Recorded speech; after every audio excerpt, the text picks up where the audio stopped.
So yesterday, the Bombay High Court granted bail finally to Shah Rukh Khan's son Aryan Khan in the cruise drug bust case. And today, he's likely to walk out of jail. It's going to be happening either this evening or tomorrow morning.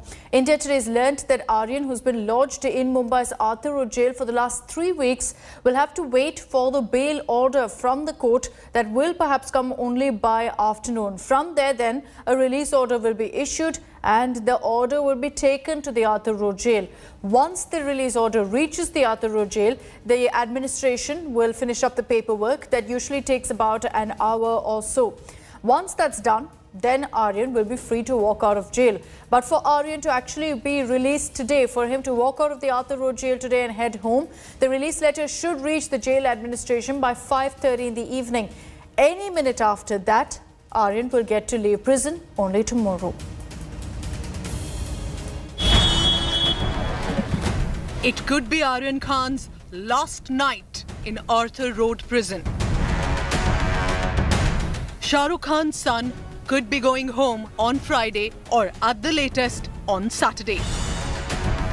Aryan has spent 21 days so far at the Arthur Road prison since he was held by the Narcotics Control Bureau on 2nd October.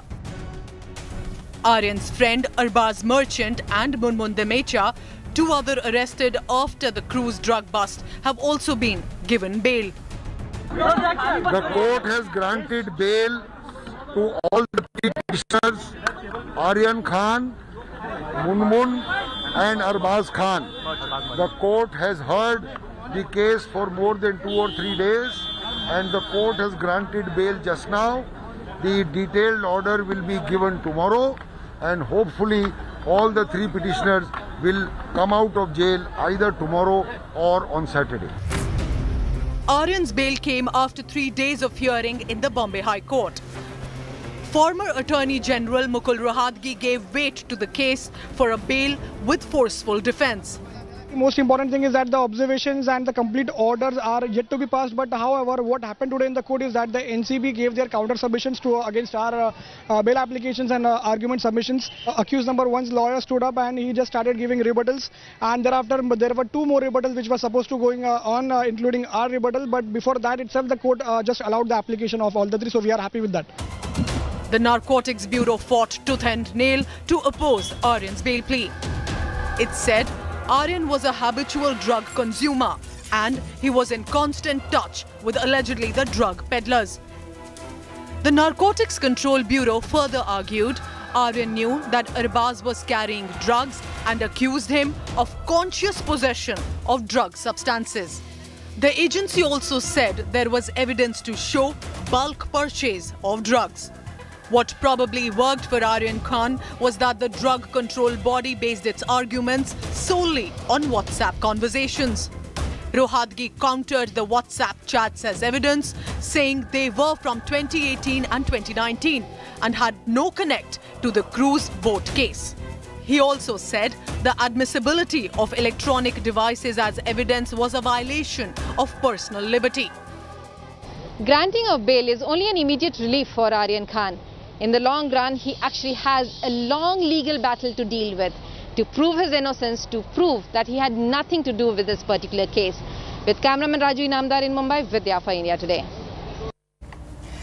It's no doubt going to be an emotional reunion for Aryan Khan with his family at Mannat. This last almost a month was perhaps the most troubling time for Shah Rukh and his family. Aryan will finally be out of jail now, so it's going to be essentially an early Diwali for the Khans.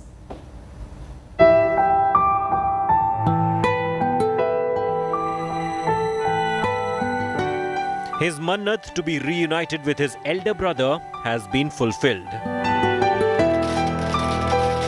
Aryan Khan will soon be back in the family house and nobody would be more happier than his 8-year-old brother, Abram.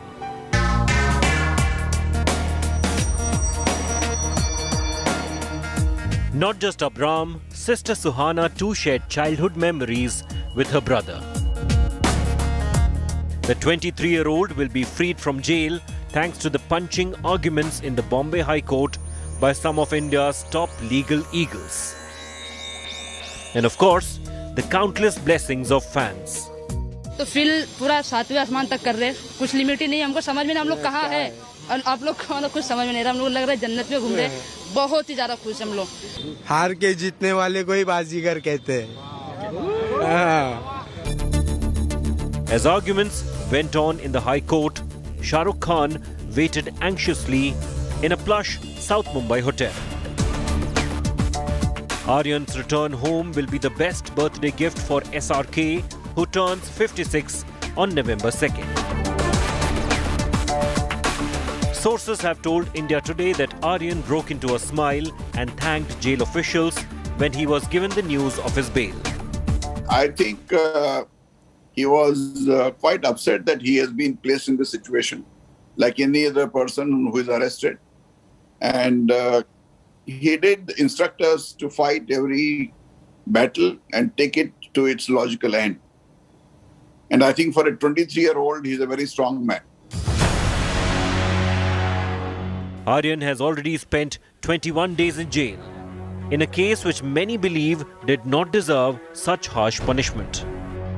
Ever since he was arrested by the Narcotics Bureau in a drug bust case, Aryan has missed his mother's birthday and his parents' wedding anniversary. Diwali has always been auspicious for Shah Rukh, as films releasing during the festival have usually set the box office on fire. But this Diwali will be extra special for the Khan family in Mannat. With Saurabh Bakhtania in Mumbai, Bureau Report, India Today. Now, the man who's investigating this high-profile drug case, NCB Zonal Director Samir Wankhede, is now being investigated himself. The Bombay High Court has rejected Wankhede's plea for a CBI investigation in the extortion charges that have been levelled against him. This after the Mumbai police formed a 4-member panel to probe the NCB official. You also got Wankhede's family being dragged into this entire controversy. Wankhede's wife has written to the Maharashtra Chief Minister now seeking justice. Definitely he will come out. Kranti Redkar Wankhede has shot off an SOS to Maharashtra Chief Minister Uddhav Thackeray. Her family continues to face questions over religion, marriage and other personal issues. Kranti Redkar has sought Maharashtra Chief Minister Uddhav Thackeray's intervention to stop what she describes is a witch hunt. In a letter to Uddhav Thackeray, Kranti invoked Bala Saheb Thackeray and Chhatrapati Shivaji Maharaj to say she had no role in politics playing out in this case. She also said that her reputation was being tarnished and her dignity as a woman is being questioned. She appealed to the Chief Minister to ensure justice for her and the family. Samir Wankhede's family is in midst of an extortion storm after Maharashtra Cabinet Minister Nawab Malik alleged that Wankhede was a Muslim, putting out his first marriage certificate in which Samir's name has been mentioned as Samir Daud Wankhede.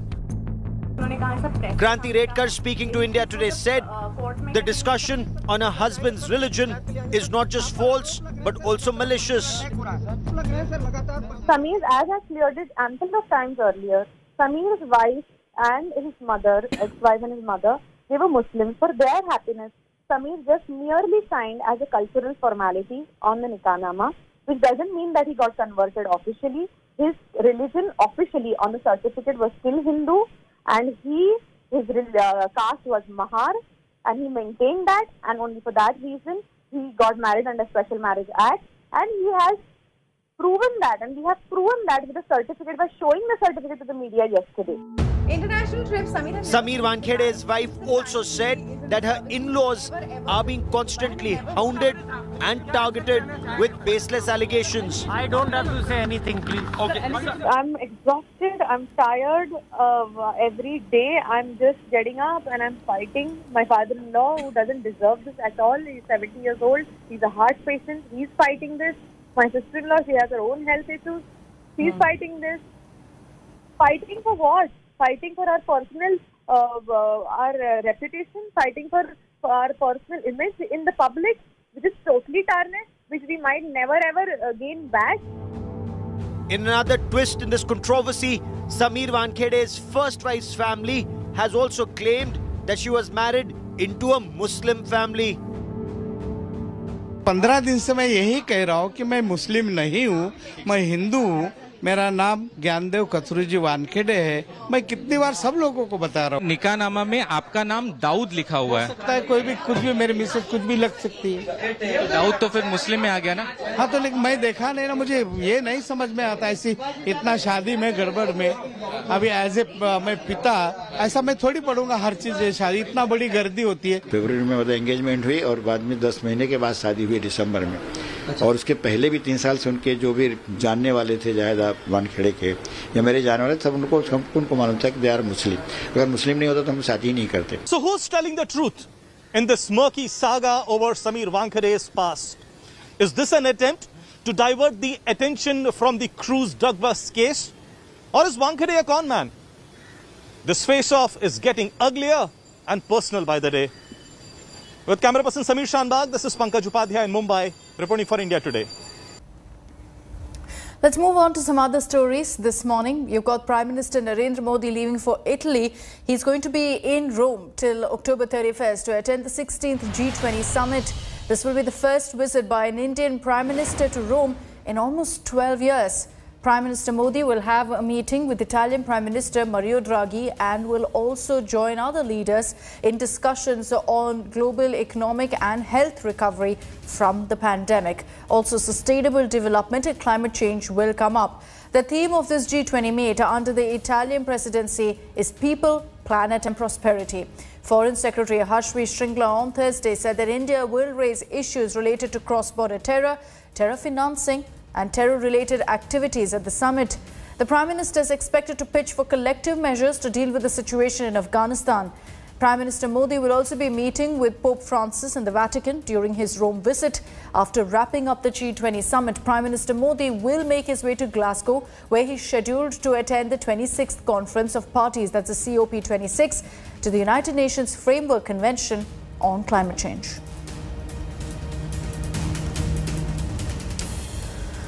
News that came in last evening from Chennai of superstar Rajinikanth being hospitalized. The actor is said to be undergoing a routine medical examination at the popular Kaveri Hospital in the city.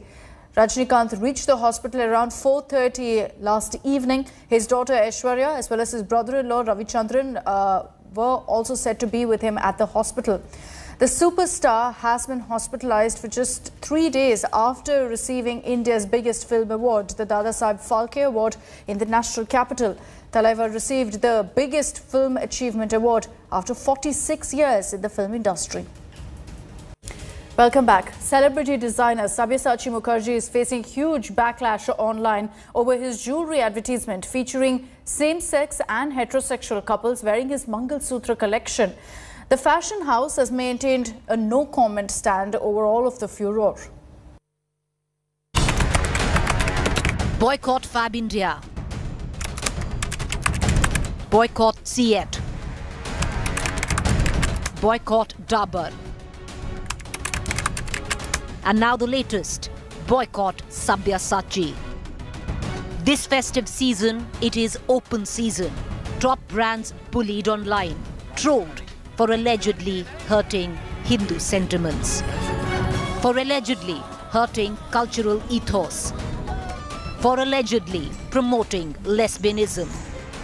The latest, fashion designer Sabyasachi in the eye of a right-wing storm for this campaign, for allegedly insulting the Hindu symbol of marriage, the Mangal Sutra. But what has exactly irked a pious lot? A big-boned, voluptuous woman flaunting a heavy cleavage, resting her head on the bare chest of a man, sporting the fashion designer's version of a Mangal Sutra. The outrage that the pious thread of a Mangal Sutra is being insulted by the heavy show of flesh. While the fashion house has maintained the no-comment stand over the online furor, the campaign is still up and has not been taken down. This in the backdrop of big corporates pulling down their campaigns after facing online and political heat. 3 days ago, Dabur India Limited tendered an apology and withdrew its latest advertisement featuring a lesbian couple celebrating the Hindu festival of Karwa Chauth. The brand had come under heavy political and online fire for allegedly promoting lesbianism.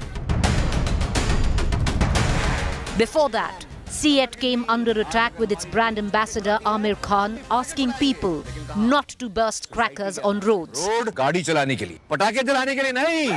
The ad was given a communal angle and clamour grew to ban it. Before that, outrage over Fab India. Fab India pulled down this campaign, once again owing to political and social media pressure for labelling their latest campaign Jasn-e-Riwaz. Jasn-e-Riwaz. While those supporting these boycott calls feel there is a concerted attack on Hindu traditions in popular culture, the others question the ethos of New India, where if you believe in a multicultural liberal society that promotes inclusivity, you will be silenced. And importantly, after clearing all censors, social media stepping in as a super censor with its own moral and religious reference points. Bureau Report, India Today.